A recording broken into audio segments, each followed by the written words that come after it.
Gentlemen, we have called you together to inform you that we are going to overthrow the United States government. Do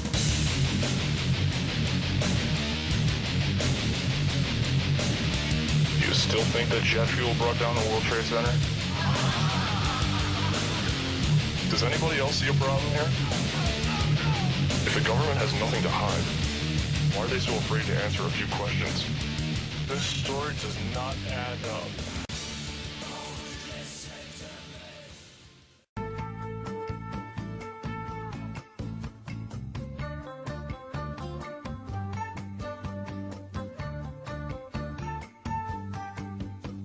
Even though I'm just a lowly person and aren't part of the greater supreme homeland, people in black uniforms that I look up to, I'm still part of the federal family that Janet talks about because I snoop for them.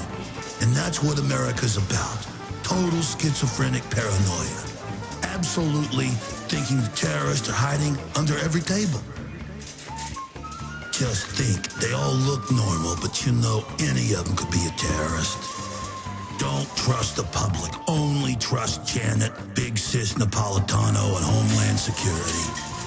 That's what I've learned, and that's what I do. Yeah, it's in the Communities Against Terrorism alerts. They've put out hundreds of them. They say people wearing blue jeans or using cell phones are the terrorists. I work at a local internet cafe coffee shop, and it told me that there were people doing stuff like trying to have privacy or using voice over IP or communicating through PC games. Man, there's nothing these terrorists won't do. But the number one thing they said was they use cash or credit cards. That's a really scary part. There's a lot of them come in there, a lot of them using cash, and some of them even want to be anonymous and have privacy when they surf the web. Those are the ones you gotta watch. It makes me realize that most of the population are terrorists. There's so many people using cell phones. There's so many people who've got screen blockers so I can't read what they're saying. There's even more using cash. The terrorists are everywhere. Hold yourself together. You can do it though. You can do it for America. Do it for Janet. Finally, my life means something. I'm with the FBI now. Trust no one but Janet Dung Beetle Napolitano.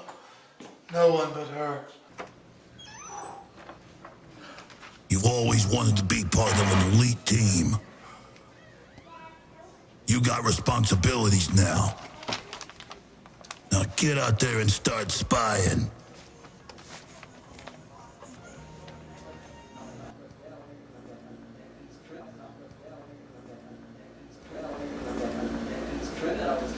We have a large house blend, please. All right, let me get that for you. Oh yeah, he's definitely one. Listen, why are you paying cash? Yeah, you all right now? I gotta ask you this. It's just a matter of national security. I'm an important person now. Is there a reason you're paying with cash? It's only a couple dollars. I just usually pay cash when it's, you know, not very much money. Yeah. Why? I mean, you... I don't understand how that's any of your business.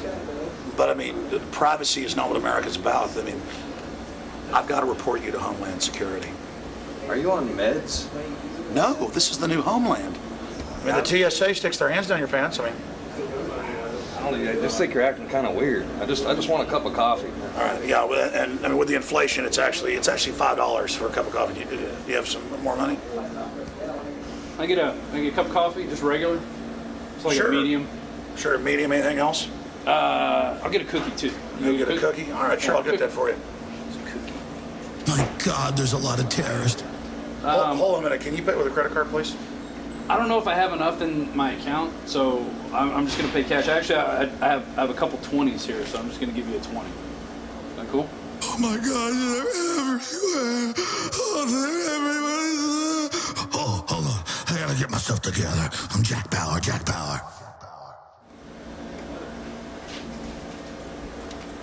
Can you get my change?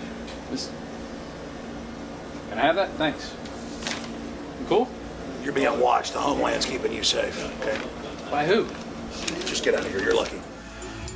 You know, it's a pretty big boost to my ego to realize I'm a good guy because I spy on everybody.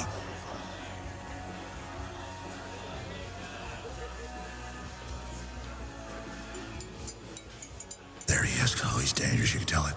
I just act like I'm sneaking up on him. All right. Oh no, it's true. He's looking at InfoWars. In fact, it says in the report that they visit extremist or radical sites. I gotta track him. I gotta do what they told me. Dun, dun, dun, dun, dun, dun, dun, dun. I can almost hear it now. Dun, dun, dun, dun, dun, dun. Oh my gosh, I'm secret agent. Dun, dun, dun, dun, dun, dun.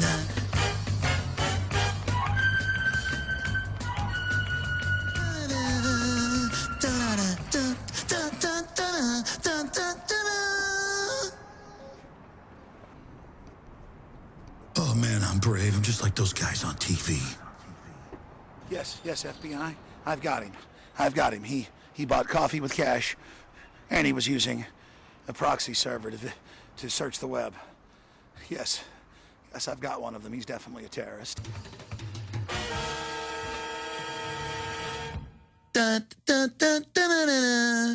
That's right, ladies and gentlemen. What you just saw is ridiculous. And if you're asking, what in the world did I just see? It's dark satire, comedy. That's very frightening because it's based in reality. The FBI flyer you saw, real. There's literally hundreds of them. They actually say blue jeans, cell phones, call the police, write down their driver's license number if you can get it, write down their license plate number. Are they using AOL or Comcast? You know, call the police on them. They may be terrorists. It's really happening.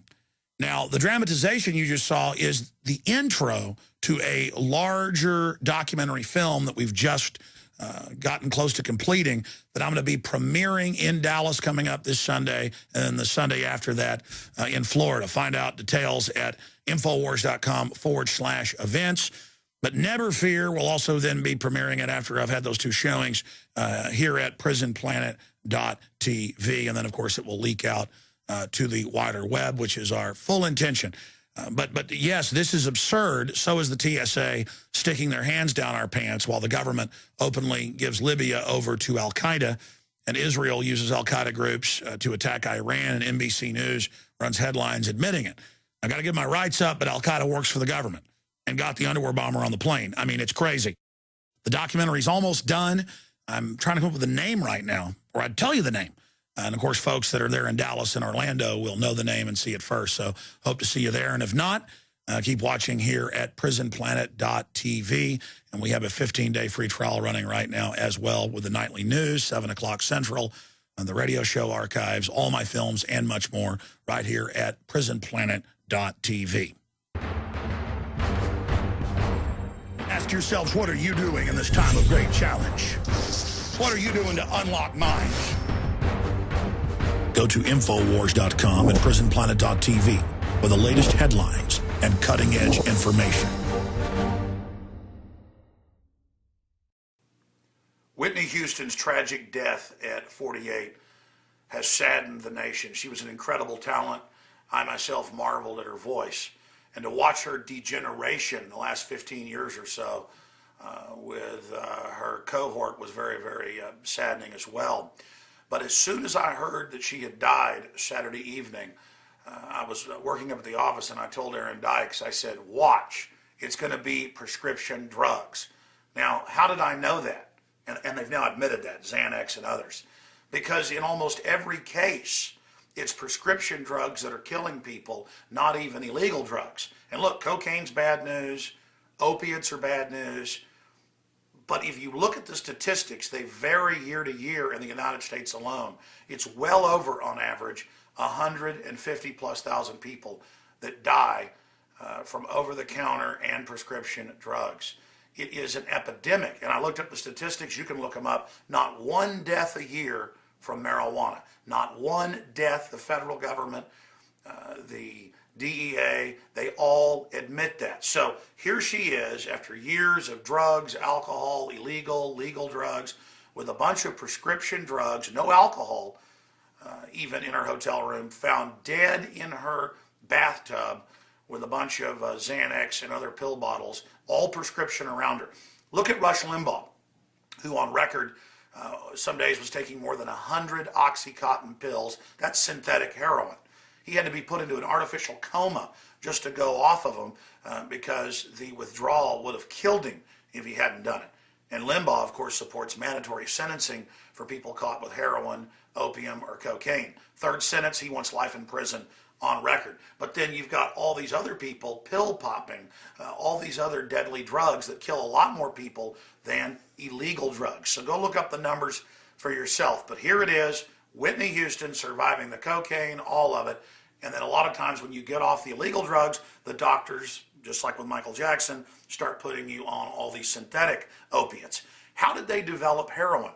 At the end of the Civil War, there were hundreds of thousands of injured veterans of the Civil War on both sides with arms and legs blown off, and to get them off of opium addiction that the Army had gotten them on, they gave them heroin. And it sure did cure your opium addiction, because heroin is just an opiate that's been souped up to at least 10 times its strength. So they're drug pushers. The big pharma prescription cartel that also owns the big GMO companies, they could care less about anybody. And they know that their stuff's poison. So I wanted to show you a couple of these articles right here. Here it is, Fox News, the Associated Press is also reporting it. Prescription drugs found in Whitney Houston's hotel room, report says. And then you read in here, it was Xanax, you name it, no alcohol found. Now again, these statistics vary. Some statistics show over 300,000 people dying from drug interactions, and over 100,000 of those from opiates and other synthetic drugs that have similar effects. But here's a Natural News article, and it's got links to all the statistics at the bottom. Statistics prove prescription drugs are 16,400 times more deadly than terrorists. You have got a better chance of falling down in the shower than you do of terrorists killing you, or of a bumblebee stinging you, or a honeybee. And you're 16,400 times, that's even the Scientific American magazine breakdown, to die from prescription drug interactions than you are from terrorists. But our whole way of life is being overthrown in this fake drug war, which is really just meant to keep up the price of illegal drugs, and the big banks are laundering the money. And then when they catch you using their illegal drugs, they put you in their private prisons, displacing everybody else's jobs and driving down wages. So we need to decriminalize drugs across the board, and we need to expose how deadly prescription drugs are as well, and start averting more of these tragedies. In areas of Europe where they've decriminalized drugs, and where they've also put out the information publicly that prescription drugs are so deadly, in some countries like Portugal, they've seen a reduction in drug use of 50%. On average, it's around 30%. Go look it up for yourself. Decriminalize the drugs. That's what's destroying Mexico, is the black market. Decriminalize them there. And educate people. It's like Elvis. He had a DEA badge. He hung out with, President Nixon and people, and was all anti-illegal drug and said throw people in jail. But he took an entire envelope of injections and pills twice a day he called an attack. And it was all, again, synthetic drugs that blew away street drugs. And he thought that was okay because it wasn't illegal. It's a fraud. And it's the type of stuff that got Elvis killed and Whitney Houston killed. We'll be covering it on the radio today, 4 p.m. Central Standard Time at Infowars.com. And back tomorrow on the radio, 11 a.m. Central. God bless.